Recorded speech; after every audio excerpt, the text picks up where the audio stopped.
Hi everyone, my name is Ruth Darlene. I'm founder and executive director of a domestic abuse nonprofit called Women of Silicon Valley, WomenSV.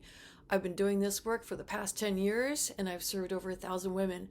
If you're joining me today, you may be wondering if you've been in an abusive relationship. You might be pretty clear you've been in one. You might be recovering from an abusive relationship. It may have involved physical or sexual violence. More commonly, it's involved more subtle forms of abuse like emotional, financial, legal, technological. You've come out feeling like you've just emerged off the battlefield, feeling like you're scarred, beaten, bloody, bruised, but all the scars, all the wounds are internal. And it's hard for other people to understand what you've been through because they don't see those physical marks of what you've experienced.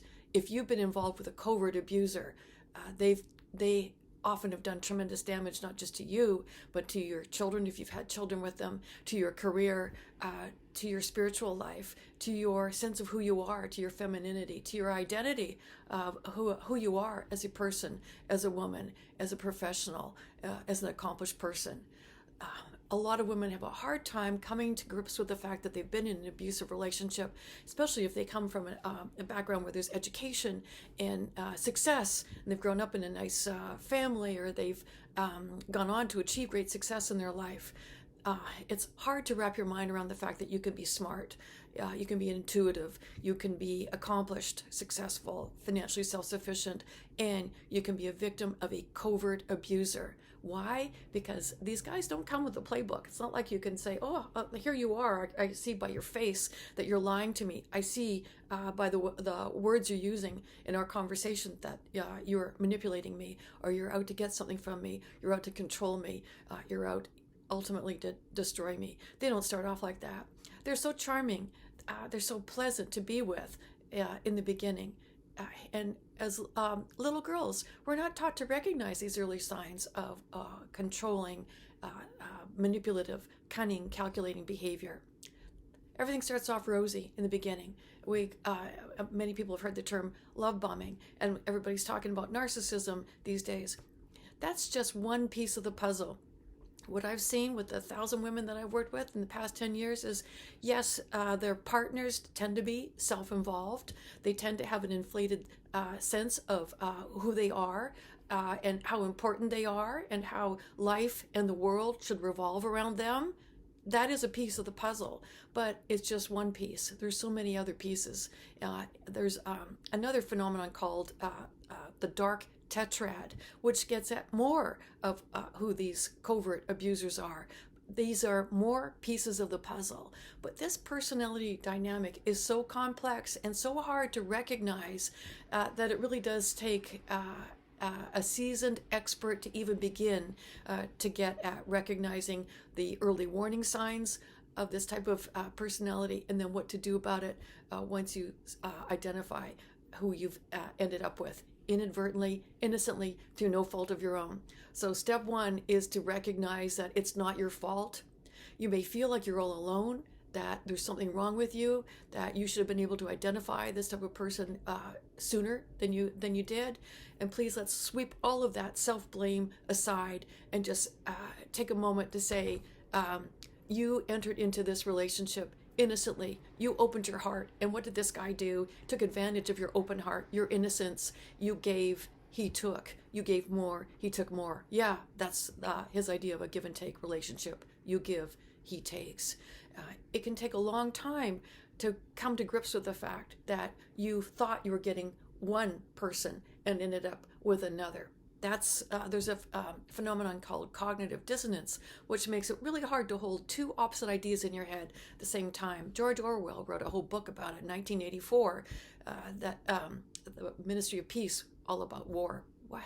This kind of disconnect that happens. He's so nice. Dr. Jekyll is so nice, so charming, so successful, so accomplished. He says all the right things to me.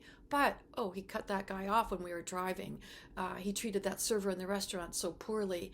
He's starting to judge me on what I'm wearing, how I'm speaking, the things I do when I'm out in the world, the friends I have, the goals I'm setting, the career that I'm pursuing. All these things are starting to come under scrutiny, and they're making me question myself. And every now and again, there may be those periods of time where, oh, he gives you the silent treatment, or you're in an argument and somehow he goes off on a monologue that at 5 minutes later you start to wonder what was the point that you were originally making that he objected to, and your brain starts to fill up with this sort of toxic gas that poisons your mind and makes it hard for you to remember what your original point was. But he's so nice. Oh, you went out to dinner. He took you on a vacation. He did all these lovely things for you.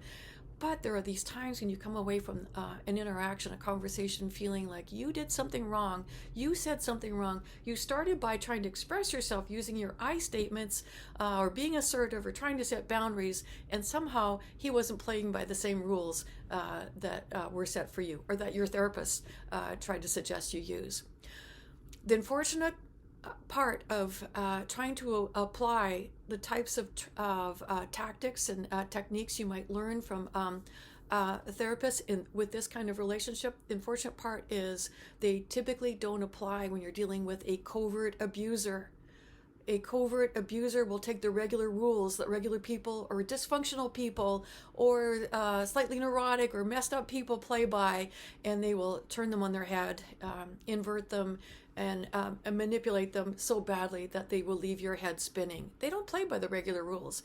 So if you're going to a hockey game and bringing a pair of ballet slippers, you're going to end up with a stick in your face. You got to be careful to recognize the playing field, who's on it, and what their rules are.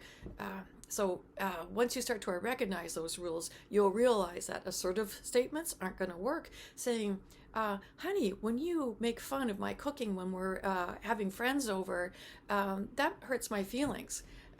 What are you going to get from that? You're going to get a response like, well, if your cooking didn't suck so much, there wouldn't have to be comments made. Or what do you think? What's making you think I made fun of your cooking? Or why are you taking this so seriously? Or can't you take a joke? Or I never said that. Or brain confusion starts to set in. This fog, the poisonous fog, starts to settle on your mind. And he either attacks you or denies that he said what you thought he said, manipulates the past to reframe the present. That's gaslighting, which over time is going to cause you to doubt your memory. So if you start to recognize that you're in a relationship with someone like this, the regular rules don't apply. When you use your assertive statements and you start to try to set boundaries, he's going to find a way to push through those boundaries, to violate them. He'll set his own, have a double standard, but God forbid you should try to set boundaries at your end. They don't play by the rules. They invent their own, and they invent new rules depending on what they want to accomplish. That's the problem too. The goalposts keep changing. The bar keeps rising, and you'll try to meet it, and then the bar will be just a little bit out of your reach. So that's the crazy making part of being involved with a covert, passive-aggressive abuser. On the surface, they may look like this is a dream come true. They may say and do all the right things, at least in the beginning. That's kind of the honeymoon period, the hearts and flowers period, where you're just getting to know them, they're getting to know you, they're getting to know your vulnerabilities, the things that mean the most to you, your strengths, your weaknesses. Both of those will become targets for them. That's the Machiavellian component that you'll find in someone like this.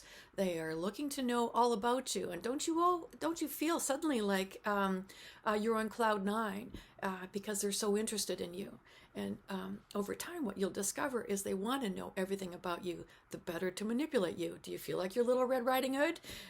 What tactics you're using on me, the better to manipulate you with, my dear. So watch out for that intense interest. And it's very difficult to tell in the beginning what is authentic, intense interest in you and what is a hidden agenda. Only time will tell, and learning to recognize early warning signs, which we'll discover more of as we go along. But that Machiavellian component that we're starting to talk about with the covert abuser is that pleasant public face that you're going to see in the beginning as they're getting to know you, as they're getting to know the things that matter to you. If you are visiting me here to hear about the covert abuser, I'm going to assume that you are a good person recovering from having been in a relationship with somebody that doesn't share your values. So watch out for that, projecting your own good qualities onto somebody that doesn't share your values, that may be able to emulate them, imitate them, and then exploit them in you. These guys, and I say guys because with covert abusers, my expertise is in the area of helping women who've been involved with a covert abusive male. But I do want to acknowledge that women can be manipulative and abusive, and men can be victims of this type of manipulative covert abuse. But because women are my area of expertise and their experience with abusive men, that's what I've been working with them around. That's what I'm going to be talking about. But it's a slippery slope, and we are all vulnerable to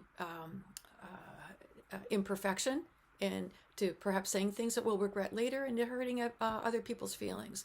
But let's start by saying that if you're here in this room listening to me, I'm going to assume that you're a good person, capable of empathy, remorse, self-reflection, wanting to do better and be better and treat your partner the way you want to be treated. That's who you are if you're in this room. If you're not like that, go somewhere else and learn how to be more manipulative and cunning. But it's only good people that are allowed to be in the room today. Let's hope. So with the Machiavellian component that we're talking about, this is somebody with that public face, the Dr. Jekyll face in the outside world that typically their co-workers usually only see.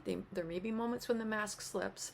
Typically the outside world sees the mask of Dr. Jekyll, and they reserve that other face, the dark face, for their intimate partner or their children behind closed doors.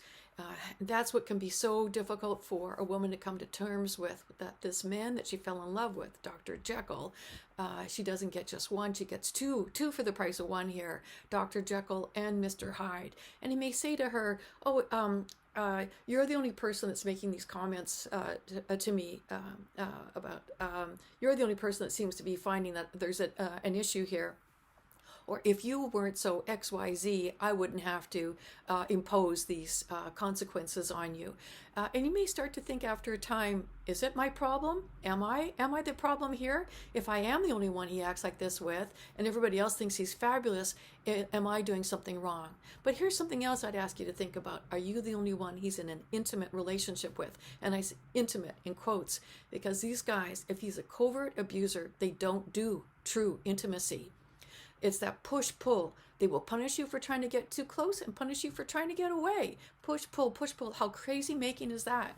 On some level, they've often been taught that getting close to somebody will hurt you. And it can go all the way back to their childhood if they felt like they were abandoned by mommy or daddy, possibly both. They felt that love is a weakness. Love will hurt you. Love will stick it to you in the end. It's a kill or be killed, crush or be crushed world out there.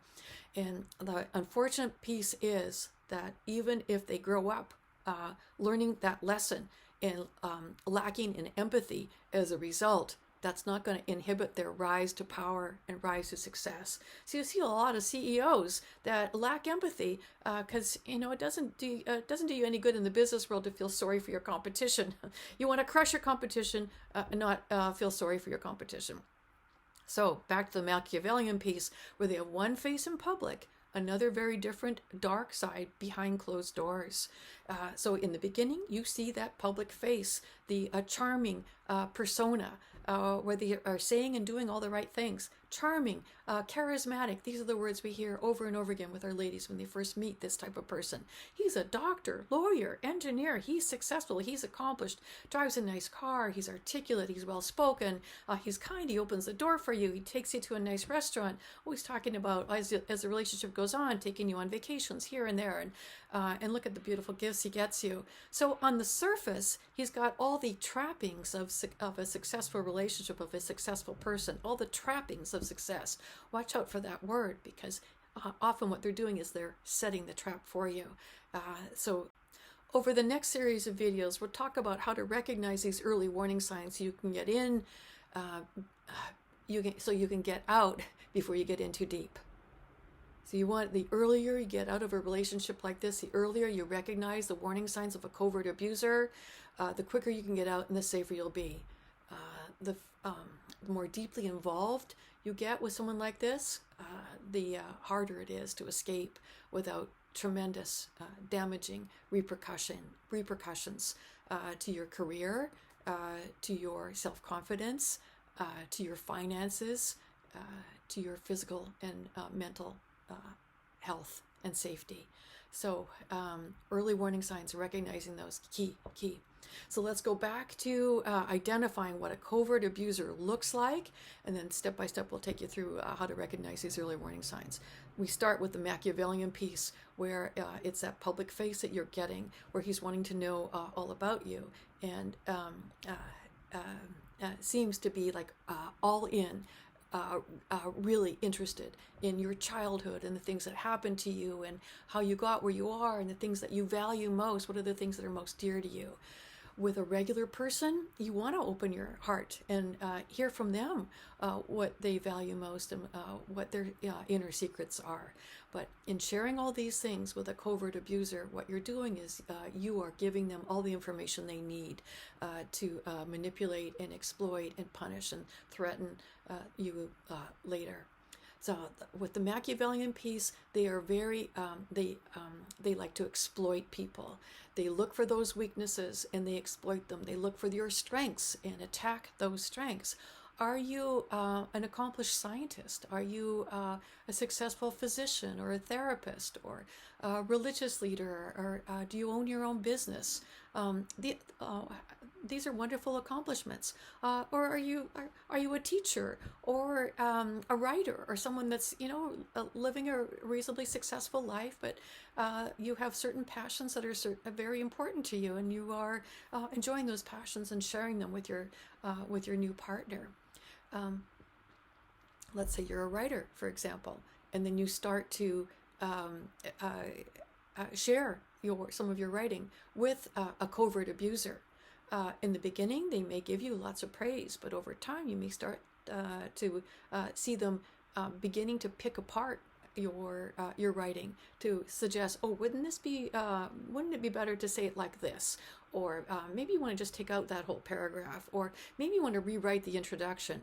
Maybe that topic, maybe that's not the best topic to be addressing right now. So you see, subtly, incrementally, over time, you may eventually end up in a place where you are afraid to put pen to paper because you are starting to question your every thought, your every sentence, your every word. So there's a story about a man in the desert, in the middle of a sandstorm, and he's got a camel that's out in the sandstorm, and he's in the man's in the tent, and the camel's out in the sandstorm, and the camel pokes his head in and says, yes, camels can talk in this story. Camel says, "Can I just stick my head in here because look, it's a sandstorm out there." And the man in the tent goes, "Sure, come, you can put your head in." And then before you know it, the camel's asking to put his shoulders in and just his front feet. And as time goes on and the sandstorm goes on, eventually what happens is the whole camel's in the tent and the man is out in the sandstorm.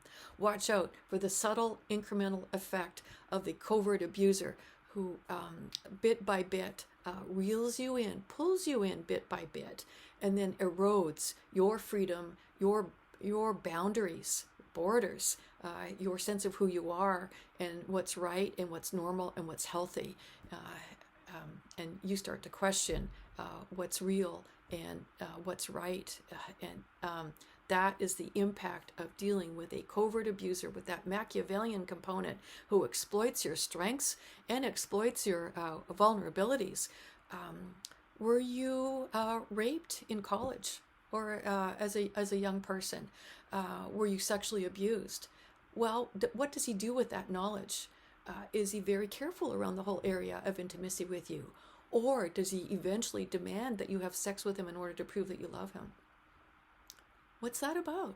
That's very Machiavellian. Taking the things that are your innermost vulnerabilities and using those to manipulate, to control, to exploit, and sometimes even to punish you. So we're talking about a whole different type of person here.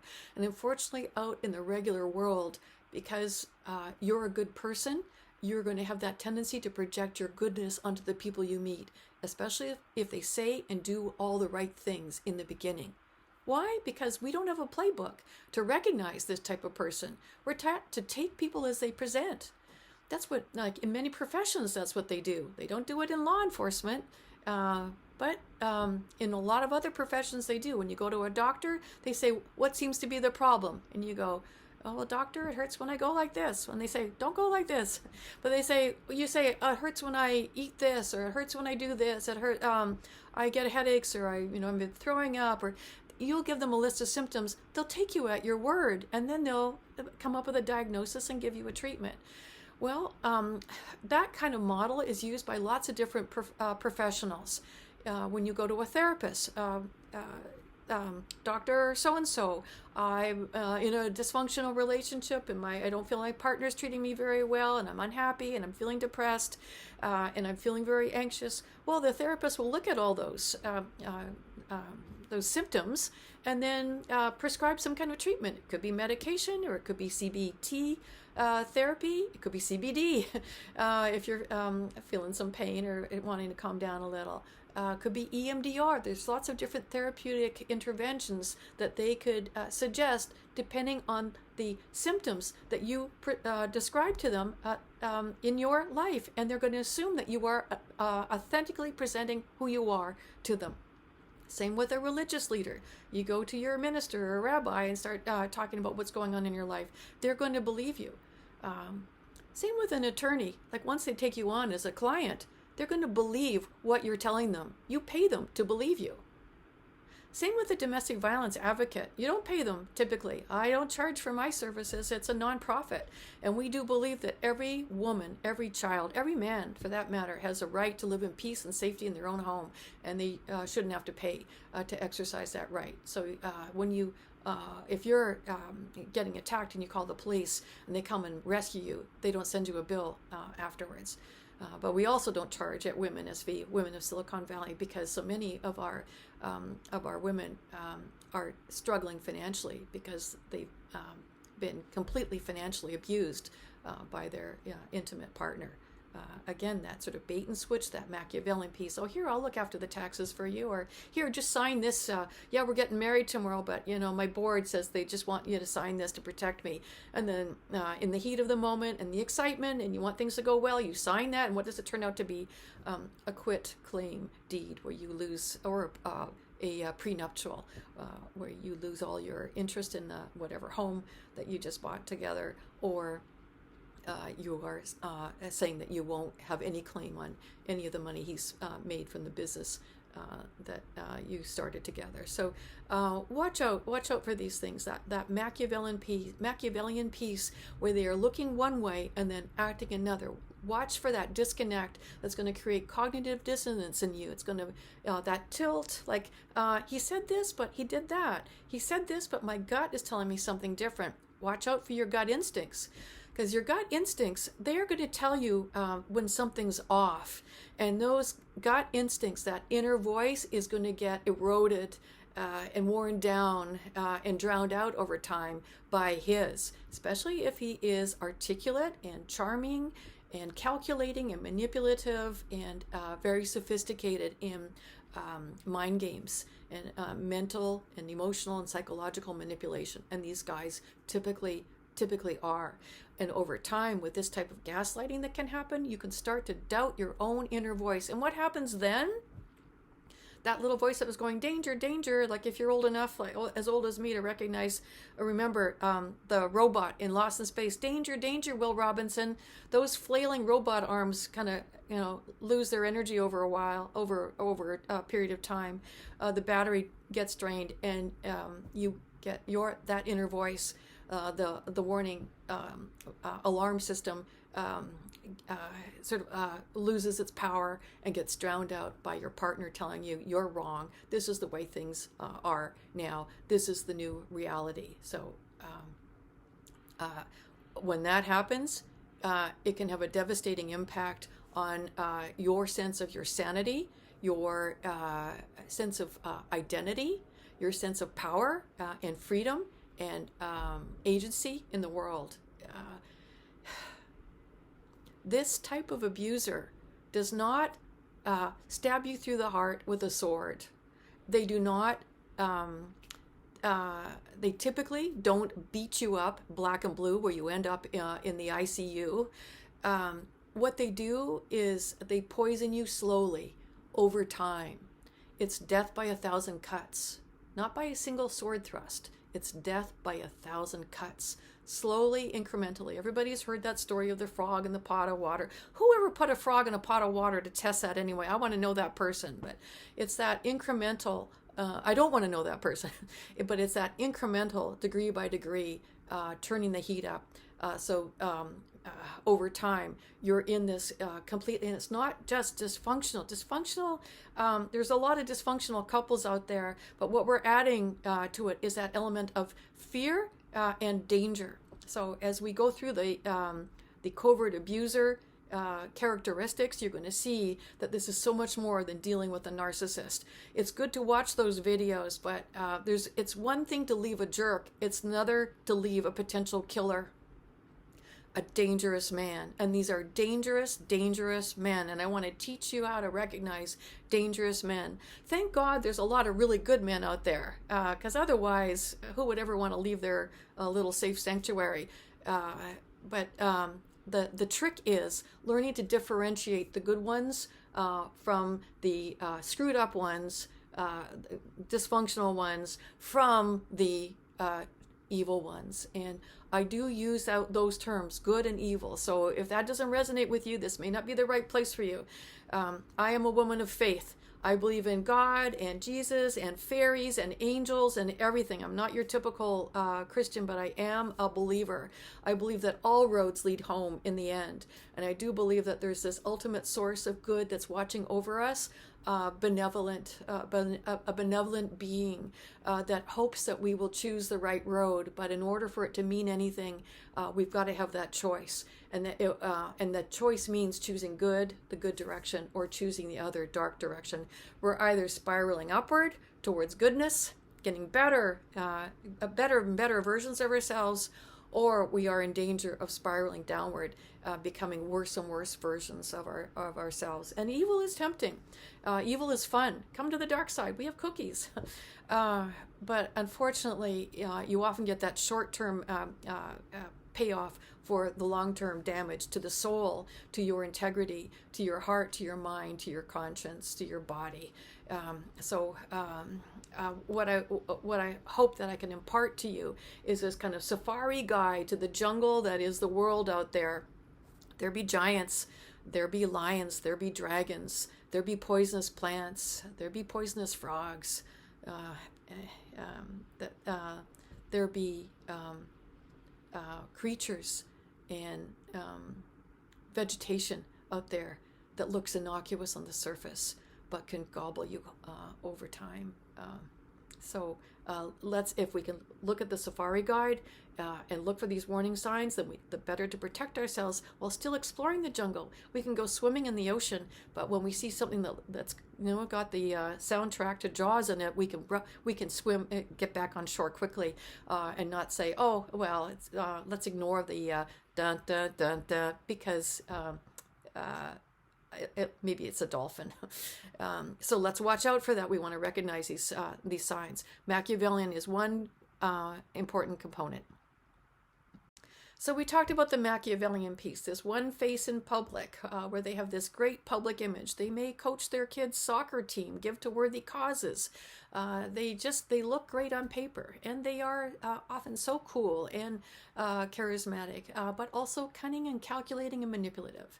So what's another piece that you might be looking for to identify somebody that you want to run away from as quickly as possible? It's that narcissistic component. And everybody's heard the word, and it's it used to be the domain of psychologists only. And now, since certain people have reached this, public audience, it's become this household word. But what does that involve? It's like somebody that has that sort of grandiose sense of themselves, and yeah, sometimes they feel it. Some therapists will tell you it's because they underneath they have that sense of inferiority, and other therapists will say, well, and sometimes it's because they really do have that sense that they are bigger and better than the average person. The type of abuser we're talking about, the covert abuser, these guys often think that they are the smartest guy in the room, and unfortunately they often are. But it's also their show. It's their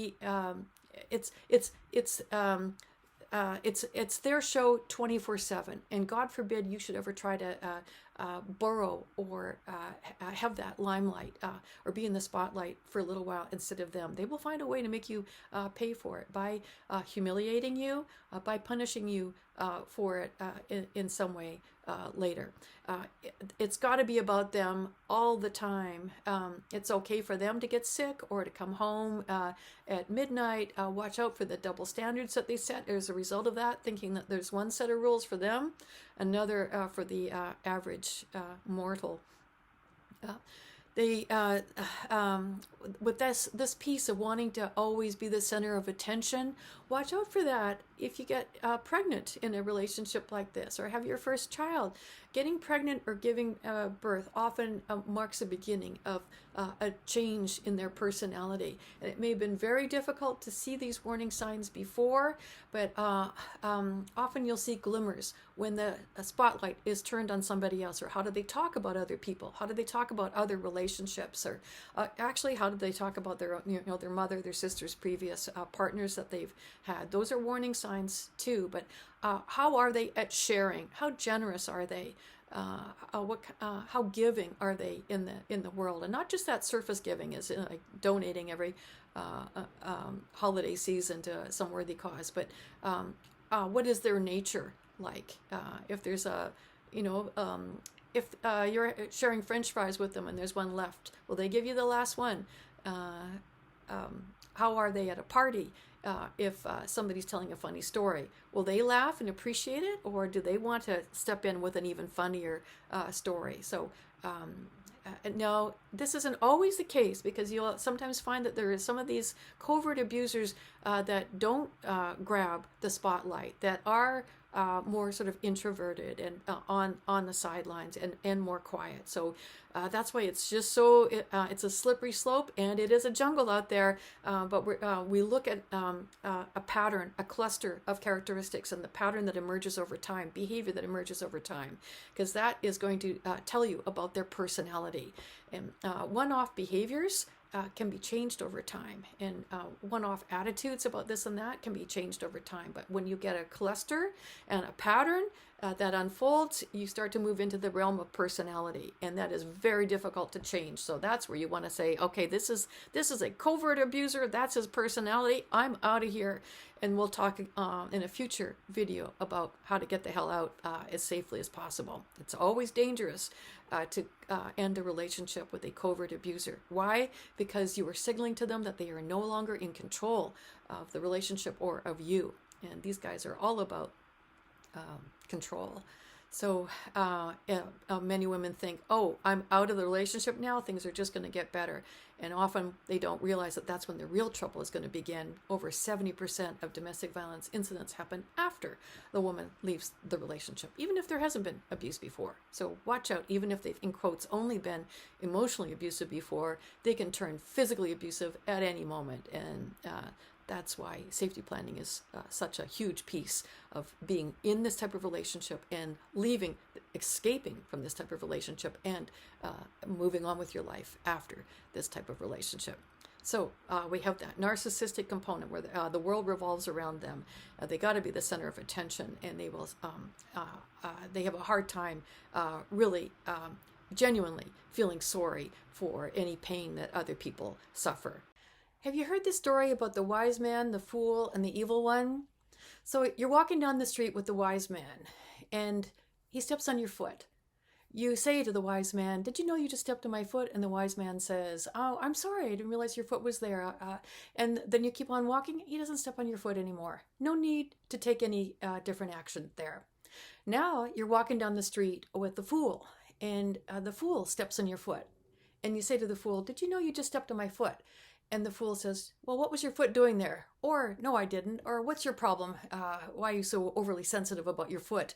The fool might react defensively at first, might deny what he did. And what do you do in that case? Well, you could say to the fool, if you keep stepping on my foot, I'm not going to be able to walk down the street with you anymore. And then you follow through on that consequence. Over time, what may happen is the fool comes to his senses and says, you know what, I actually did step on your foot. I'm sorry. It's not going to happen again. And you walk down the street together, and lo and behold, he doesn't step on your foot. So there's a case where somebody may be a bit emotionally immature, maybe a bit defensive at first, but over time does some self-reflection and is willing to change his behavior. And there's hope for that person. You set an expectation, he doesn't meet it, you set a consequence, you follow through on it, and then his behavior changes, and then you can resume your friendship. Well, what do you do if you're walking down the street with the evil one, and the evil one steps on your foot? You say to the evil one, did you know you just stepped on my foot? And he then either says, no, I didn't, or what was your foot doing there? Or steps on the other one and continues to step on your foot. So what do you do in that case? With somebody that does not do self-reflection, that gets defensive and stays that way, who, when you point out something they're doing wrong, continues to do more of it, regardless of whether or not it's hurting you.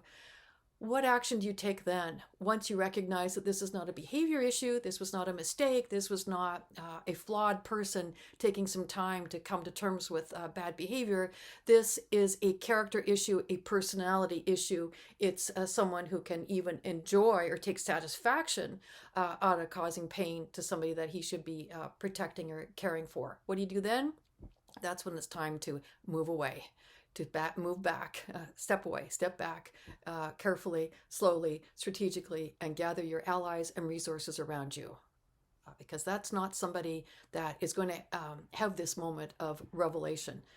It's going to be somebody that's got to win, got to come out on top, regardless of whether or not it hurts you. And sometimes because he wants to hurt you.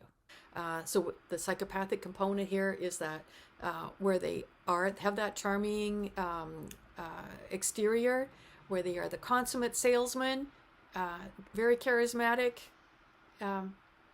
create great first impressions. These are great cult leaders for some of these cults where it's like they seem to be speaking the truth in a way that you haven't heard it from anybody else.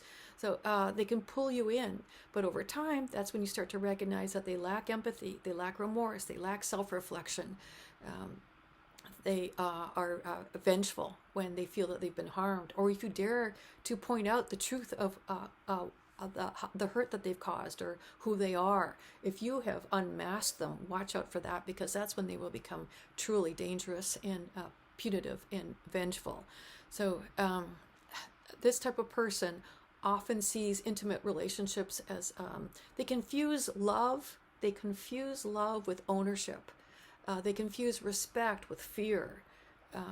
So in their intimate relationship, they have that sense of like, this is my woman. She belongs to me. And then what happens if that woman wants to leave? Well, then we start thinking about this attitude of possession towards a person or an object or a thing. You know, how women can sometimes become sex objects. So what's the ultimate right of possession? Disposal. So that's why they become so dangerous, because they don't view the world like you and I do. They look at the world like, what's in it for me? They look at relationships like, what's in it for me? What can I get out of this person? Their intimate partner is resource and something to use and then use up and then dispose of when they're no longer deemed to be useful or when they start to cause trouble. So that's the other part of the reason why they become dangerous is that wanting to dispose of you, possibly, if you become troubling or a troublemaker to them. there's another piece of them, that sort of that duping delight that goes along with this kind of covert abuser, where they enjoy pulling the wool over their partner's eyes, tricking them, sometimes often leading a double life. Like they may have mistresses on the side, or be into pornography, or spending money on sex workers, or on that business trip. What are they actually doing in their off hours? They often have this kind of double life, and they come home as if it's business as usual. Sometimes they might even have a mistress, their secretary. They're having some kind of relationship with the secretary on the side, and then they'll have her over for dinner and have you, the wife, will be cooking dinner. It's a business dinner for your husband and his secretary. As you know, it kind of goes with the territory when you have somebody that's in a position of power, and that you're doing this for his professional career, having no idea that this is the woman that he's sleeping with. And this type of person gets an extra kick out of that, bringing his mistress right into his sanctuary of the home, to have you cook dinner for her. So be very careful about projecting your values onto this type of person. Oh, my husband would never do that. Like, that's so low. It's helpful for you to start thinking about what are your core values, and know that not everybody subscribes to your core values. Even people that seem to on the surface when you're first getting to know them. Watch out for pink flags before they become red. The duping delight sort of slips into what the Germans called Schadenfreude, which is this German word that it's about taking pleasure out of causing pain or suffering, or seeing others experience pain or suffering. And that's a slippery slope too, because growing up many years ago, the Three Stooges was a show that everybody watched, where they were always bopping each other over the head. Or if you watched Bugs Bunny cartoons, like the Roadrunner, how often does he have to get the anvil on his head? But he lives to try again. But there's a lot of the slapstick humor is about people suffering pain, slipping on the banana peel, and we go, ha ha ha, isn't that funny? But look at some of these comedians that tell jokes at the expense of others, whether they be jokes about rape, jokes about women, jokes about fat people, jokes about bad things that have happened to other people. Watch out for those types of comedians, because and watch out for your response to those comedians. But one of the saving graces is if you can look at yourself and say, "Ooh, am I showing some of those characteristics? Is that an issue with me?" You're showing self-reflection there, and there's the difference between you and this other type of person. That everything is grist for the mill. If they are a comedian that is also a covert abuser, it's who can I make fun of today? Who can I put down so I can feel taller, get more laughs, and make more money? So watch out for the sadistic component, where you have an intimate partner, where you've just had knee surgery, and he has taught your 3-year-old to come up and punch you in your knee. Because that's funny to see the expression in mom's face. Watch out for sharing the fact that you were abused as a child, and then in couples counseling, watch out for couples counseling, having your partner reveal that you were sexually molested as a child, and he reveals that to the couples counselor and says that's why she's having a hard time being intimate with me. She fears intimacy because of her childhood wounds, and he even starts to pick up some of the verbiage from the therapist and use it to make her feel bad. And there's that sort of delight that often happens of just humiliating her and shaming her, taking her parts of vulnerability and exploiting her, exposing them. This type of person, when they see people getting hurt, whether it be in the movie screen or in real life, they get a kick out of watching people suffer pain. And then, so what happens when you're married to somebody like this and share children with them, and then the court is asking you to share custody with them? The court doesn't understand this type of evil. Family court typically is how was the court created? It was created by men for men. It was created way back before women were even involved in the court system. Way back when women belonged to men. Remember conjugal debt? Remember your marital duty? Smile, Virginia, and think of Britannia. That was your obligation as a wife. There was no such thing as marital rape until just a couple of decades ago, so not that long ago. And how long ago? Just a little over 100 years, when women even got the vote. So we still have a long way to go when it comes to becoming equal in the eyes of the law, in the eyes of the country, in the eyes of the world. You know that 1 in 3 women on the planet will be raped or beaten during her lifetime, severely beaten, usually by someone she knows. Do you know one of the leading causes of death, unnatural death in a pregnant woman, is homicide by her own partner? We have a long, long ways to go in terms of treating women like equals and having women be able to enter the world in a way where she feels safe. Ladies, when you're walking home at night, are you looking over your shoulder? Do you have your keys in the claw position? Are you careful about going out at night? Are men doing that? It's not an equal world yet. We've got a long way to go towards getting there. There are good men out there. There are men with a conscience, with integrity, with a moral compass, who when they say they love you, they don't mean I want to own you and possess you, who truly want to give as well as take, to share. Share is not in a covert abuser's vocabulary. So with our next videos, we'll look at the early warning signs and what to do about them. But don't think that you're going to cure with your love this type of personality. Don't think you can make a difference. You'll be the one to love the sorrow and trauma and hurt out of this person. A more sort of educated perspective would be you could feel sorry for the trauma that they experienced as a child while holding them responsible for their behavior as an adult. Every person comes to a crossroads in their life where they decide, am I going to become the thing I hate?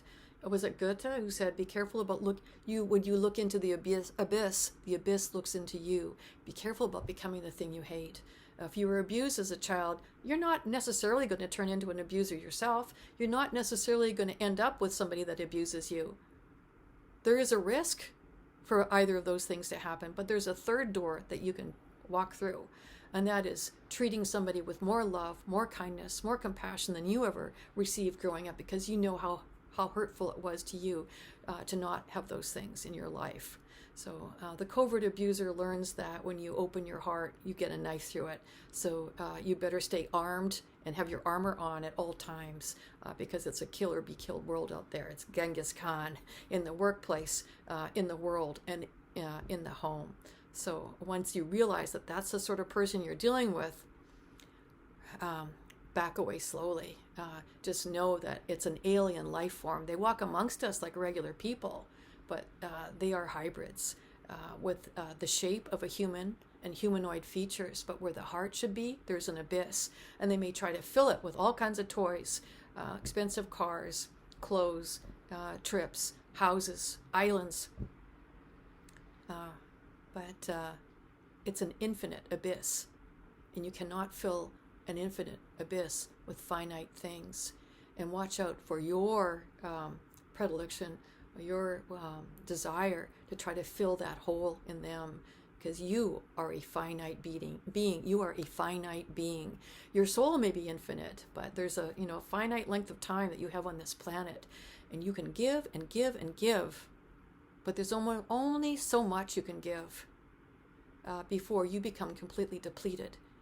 And that's when you know that you're living with an energy vampire, a power vampire, a spiritual vampire, perhaps a financial vampire, somebody that seeks to suck everything out of you and leave nothing but an empty shell left.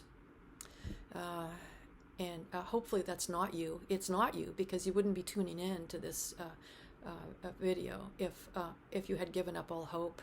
But that's what they are in danger of robbing you of, your hope. Hope is the last to die, but when it does, without hope, nothing else matters.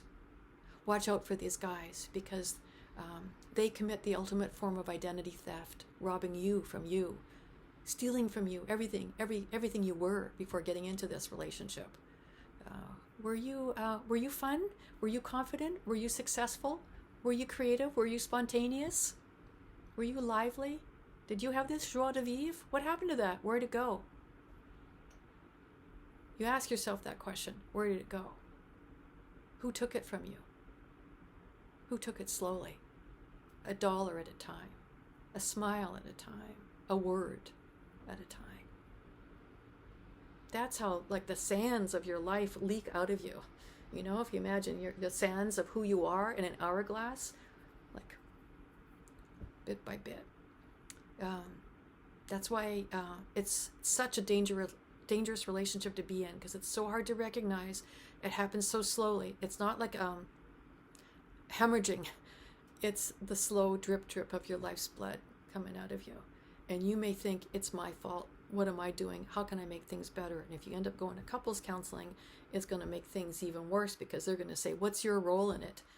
Can you use your assertive statements? Can you set clearer boundaries? Can ask for what you want? In a relationship like this, they're treating it like it's a communication issue, and it's not. It's not a communication issue. It's a personality issue. It's a character issue. It's who they are. It's what they are. If any of these resonate with you, any of these characteristics that I've described resonate with you, you are dealing with a covert abuser. And that's someone to back away from as slowly and carefully and strategically as possible. Because to stay will end up killing you. Not all at once, but slowly over time. There's this thing called the cycle of abuse. That's where you get these periods of peace and calm, where he's being nice, or at least not verbally or emotionally or psychologically or financially abusing you. And that's what can resurrect that hope of who he could be, who he once was. Could that come back again and be the man that you fell in love with? Could he become that person and stay that person this time? Maybe you'll try again. Maybe you'll have another child. Maybe you'll stay another year. Maybe you'll give up your job. Maybe you'll stop your education. Because things are peaceful now. You have hope again. Watch out for that kind of hope. That is false hope. If you've kept a record, if you start to see the pattern emerge, if you're starting to journal in a secret, quiet place that where he won't find the journal, because they don't do well with the truth, they will punish you for revealing the truth of who they are, discovering the truth of who they are. But if you can keep a journal or see the pattern emerge over time, you'll recognize those periods of peace are part of the cycle of abuse. Because what do? That intermittent reinforcement, Las Vegas has made billions on it, baby. They know what intermittent reinforcement is. You keep putting quarters in the slot. Well, in the old days with the one-armed bandit, and every now and again, you get the payoff, right? You keep trying. You get dinner on the table. You do therapy. You stop arguing. You get a job. You give over your life savings to him to manage. You give.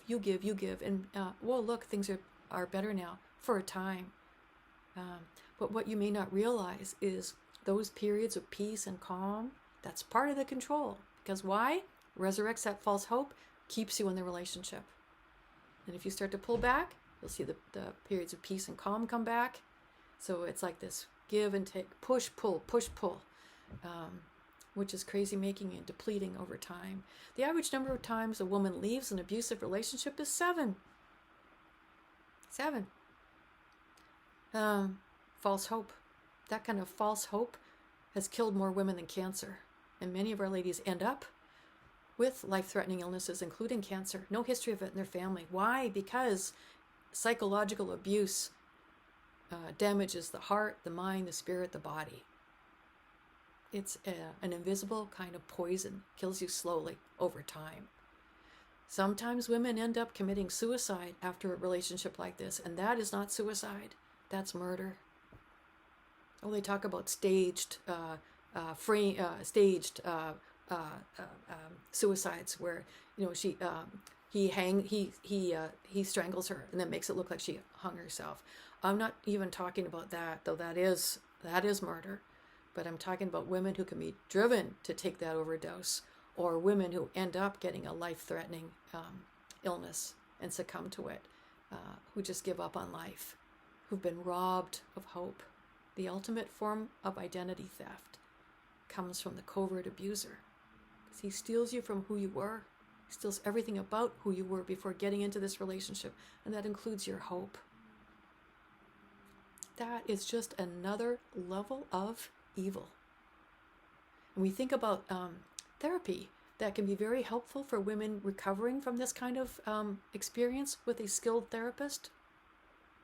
But therapy, while you're in the middle of this, you're in an unsafe situation. It's like, I don't know, you're on a boat that he set fire to.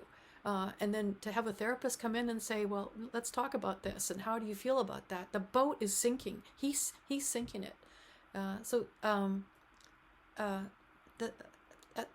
Therapy, how long has therapy been around for? I don't know, 150 years or so? How long has evil been around? A little bit longer. So we are just beginning to wrap our minds around the type of dark behavior that we're talking about here. You're an amateur at understanding it. I'm an amateur at explaining it. They are professionals at engaging in it. That's their way of life. So the best we can do is start to identify some of the tactics that they're using, the better to protect ourselves, Little Red Riding Hood, from it. Such wisdom in fairy tales, such evil displayed in fairy tales, goodness on the surface, in Snow White and Sleeping Beauty and Hansel and Gretel, the witch with the gingerbread house, inviting, come little children, come inside, we have cookies. That's how you know they're evil. Because, well, speaking as a sugar addict, if somebody offers you cookies, run the other way, because they really just, but watch out for that surface where everything kind of looks too good to be true. And then while you still have that inner voice intact, pay attention to that inner voice. That inner voice could keep you alive. There's something called the danger assessment created by Jackie Campbell at the Johns Hopkins University. It came from looking at thousands of women who ended up getting killed by their partner. They had some contact with the system before, and she found that over 50% of them had minimized the level of danger that they were in, and they ended up dead as a result. Why does that happen? Let's go back to cognitive dissonance. How to keep in your head that I married him, I fell in love with him, I had his children, and I'm walking on eggshells, I'm terrified, I'm afraid he could kill me. That can't be. My husband, my children's father, that can't be. Tilt, okay, that goes in a compartment, not to be looked at again for a while. That's called denial. And denial helps you get food on the table, and the kids off to school, helps you go to work, helps you behave in a civilized manner to your husband, and keep the status quo, keep peace at any price. Was that Neville Chamberlain? What's happening? Your property, your boundaries, your life is being invaded, taken over. Tyrants are often covert abusers. Dictators of other countries are often covert abusers, and they use the same principles to woo and win and mesmerize the populace as these guys do in the home environment. It's the same thing. It's patriarchy on steroids. It's me, man, me own everything, including you. You, woman, you serve me dinner on table. You cook, you clean, you provide childcare. You do these things for free, including free sex. You provide me with all my bodily needs. For what in return? Nothing. Oh, the privilege of living in this great house that I've provided for you, enjoying this great lifestyle. Oh yeah, but by the way, here's $100 for you that I might feel like giving you today and withdraw tomorrow, because I'm putting you on allowance because you are, so crappy at looking after finances. He'll find a way to explain it away. But this is the tyrant that declares his home, his castle, and you become not even this, I was going to say servant, but even servants get paid. It becomes a form of human trafficking. And human trafficking involves what? Force, fraud, coercion. so that you lose your freedom. If you wanted to leave a relationship like this, do you say, "Oh, I'm out of here. I'm going home to mother, packing my bag, and I'm leaving"? In a dysfunctional relationship or a relationship that just didn't work out because you grew in different ways, you can do that. But we're not talking about a hallmark moment. We sit down with the kids and explain, "Mommy and Daddy will still love you. We've just, grown and chosen different paths in life, but we will still be there for you." No, this is not that. This is a relationship where when you decide that things are over, he then declares war on you. You become the enemy, and you must be destroyed at all costs. And how does he set out to do that? Well, if he can't get rid of you entirely, the next best thing is to destroy your credibility. And that's when he's going to start planting seeds in your mutual circle of friends, the minds of the kids' teachers, the pediatrician, whoever you interact with, overlap with in the Venn diagram that is his life, my life, children's life. That's the intersection right there. Or even in your own professional life, is he going to start to plant seeds in your employer's mind that you might be having some kind of mental health issue?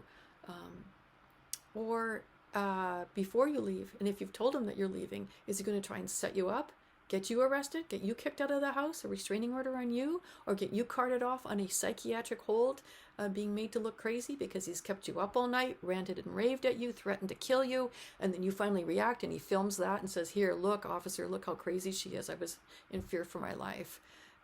These guys are cunning and calculating and manipulative, emotional, financial, legal, technological, where women are sometimes this type of abuse where they are monitored 24/7.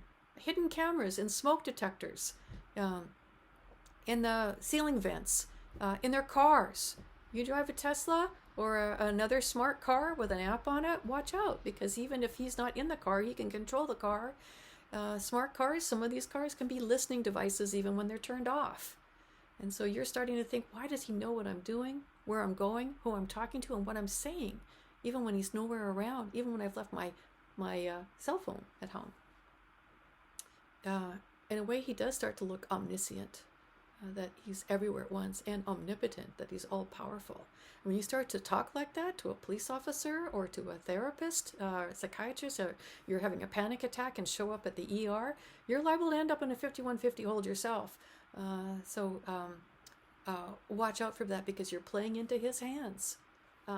What better way to get rid of you than to weaponize you against yourself? Anything in the hands of an abuser can become a weapon, even your own mind, your own behavior, your own thoughts.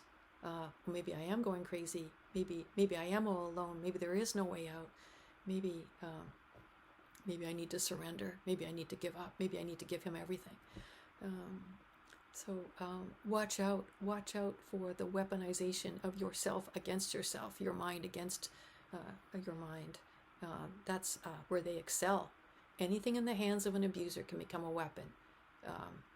Therapy, couples counseling, money, love, your love for him, your children, where they become pawns or spoils of war, trophies, where he will often go after the children, try to undermine your relationship with them and turn them against you. And then he wins. Yes, because that's what it's all about in the end. Power, money, status, winning, and destroying anything that gets in his way, including you.